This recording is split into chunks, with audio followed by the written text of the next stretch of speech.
नमस्कार, अस्सलाम वालेकुम, सत श्री अकाल, जय झूलेलाल। मैं हूं जी प्रेम मटकानी और आप देख रहे हैं हालात हाजरा का प्रोग्राम। हकीकत ये है। इब्तदा में आपसे दरख्वास्त है, चैनल जरूर सब्सक्राइब करें। दोस्तों, इस बात का तो आपको इल्म है ही, और पिछले 5 महीनों से कई मैंने प्रोग्राम भी किए हैं कि 7 अक्टूबर 2023 को हमास के दहशत गर्दों ने इसराइल पे आधी रात को अचानक हमला किया, हजारों मिसाइल दागे और इसराइल में घुसकर घर घर में जाकर कत्लेआम किया। जिसके बाद फिर इसराइल के हमले शुरू हुए और वो दिन, आज का दिन, जंग जारी है। अब हालत ये हो गई है कि इसराइल हमास के जो दहशत गर्द हैं वो ज्यादातर जो है जनूबी हिस्सा जो है गजा का, रफा, ये रफा जो है ना, गजा और सिनाई, सारा सिनाई जो कि मिस्र का हिस्सा है, उसकी सरहद पर पड़ता है। तो वहां पर आके इकट्ठे हो गए हैं सभी। तो अभी इसराइल ये तैयारी कर रहा है कि एक फाइनल हमला करे और इनको खलास कर दे, जिसके लिए उसे अमेरिका मना करता आ रहा है। खैर, वो भी मैं बता रहा हूँ, लेकिन इससे पहले मैं आपको ये बताऊं कि कल अमेरिका के नेशनल सिक्योरिटी एडवाइजर NSA जेक सलीवान ने एक मुलाकात में बताया कि हमास का जो वजीर दिफा, डिफेंस मिनिस्टर, हिंदी में कहते हैं रक्षा मंत्री था एक ईसा, और पूरे हमास का जो हिरार्की है ना, उसमें 3 नंबर पे था, और जंग में तो यूं समझ लीजिए कि 1 नंबर पे था वो, क्योंकि 7 अक्टूबर को जो हमला किया था हमास वालों ने, उसके लिए यही ईसा जिम्मेदार था। तो कल जेक सलीवान ने बताया कि इसराइल ने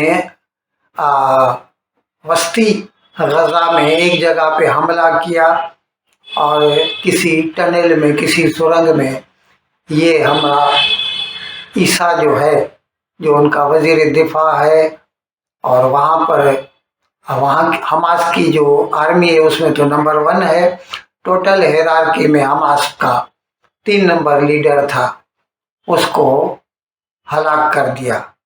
वो कत्ल हो गया है। इस बात की यकीन दहानी कराई गई है अमेरिका की तरफ से। अभी तक इसराइल ने कुछ नहीं बताया।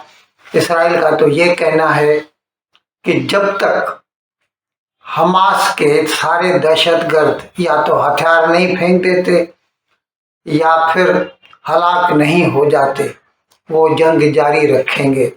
और इस सिलसिले में अमेरिका के सदर जो बाइडेन ने कई अपीलें की हैं इसराइल के वजीर आजम बेंजामिन नेतन्याहू से कि मेहरबानी फरमाकर आप जंग बंद करें, लेकिन नेतन्याहू अपनी बात पर अड़ा हुआ है कि जब तक हमास वाले या तो हथियार नहीं फेंकते या फिर हलाक नहीं हो जाते, जंग जारी रहेगी। और इस सिलसिले में एक आखिरी हमले की तैयारी हो रही है और रफा पर किसी भी वक्त हमला शुरू हो सकता है।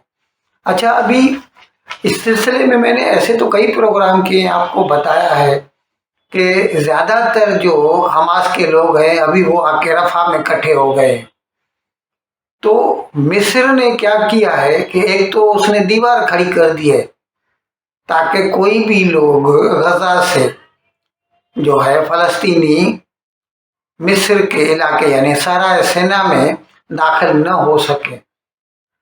जबकि अगर इसराइल ने हमला शुरू किया तो वो लोग जो उसमें जाहिर है कुछ बहुत सारे बेगुनाह भी होते हैं, आम शहरी भी होते हैं, फिर उनको भी भागना पड़ता है। तो वो लोग चाहेंगे कि वो मिस्र में दाखिल हो जाए, जबकि मिस्र एक भी फलस्तीनी लेने को तैयार नहीं है। और ये बात मैं पहले भी कई मर्तबा बता चुका हूँ आपको कि कभी भी मुसलमानों के ऊपर अगर कोई भी हमले हुए हैं, आफत हुई है, तो जो मुसलमान पनाह गुज़ीर होते हैं उनको कोई भी मुसलमान मुल्क अपने यहाँ पनाह नहीं देता। अगर उनको पनाह मिलती है तो यूरोप से मिलती है, अमेरिका से मिलती है, कनाडा से मिलती है।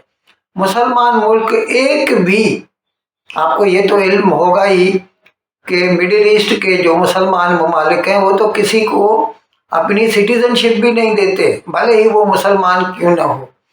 तो अभी यहाँ पर भी मिस्र ने सीधा सीधा बोल दिया है कि हम किसी भी फलस्तीनी को कबूल नहीं करेंगे। तो ऐसे में क्या हो सकता है, ब्लड बात ही हो सकता है। अगर इसराइल ने ये हमला शुरू किया, अब देखें क्या होता है, क्योंकि मिस्र भी एक भी आदमी लेने के लिए तैयार नहीं है, उर्दन भी एक भी आदमी, एक भी फलस्तीनी लेने के लिए तैयार नहीं है। और यही ममालिक हैं जिनकी सरहद, शाम की भी सरहद, लबनान की भी मिलती हैं और शाम की भी मिलती हैं सरहदें, लेकिन उधर कोई भी नहीं जाना चाहेगा क्योंकि वो लोग तो पहले ही बर्बाद हो पड़े हैं। तो गजा से अगर कोई भी कहीं के लिए भी जाना चाहेगा तो वो या तो उर्दन होगा या फिर मिस्र होगा। लेकिन ये दोनों ममालिक ने एक भी पनाह गुज़ीर लेने से इनकार कर दिया है। इन अल्फाज के साथ मैं आज का प्रोग्राम ख़त्म करने की आपसे इजाज़त चाहता हूँ, लेकिन विदाई लेने से पहले एक मरतबा फिर आपसे मेरी दरख्वास्त है कि जिस किसी साहब या साहिबा ने अब तक हमारे इस चैनल को सब्सक्राइब नहीं किया, अगर करम इसको जल्द से जल्द सब्सक्राइब करें, प्रोग्राम को लाइक करें, शेयर करें और घंटी का बटन दबाना न भूलें। बहुत बहुत शुक्रिया। खुदा हाफिज़।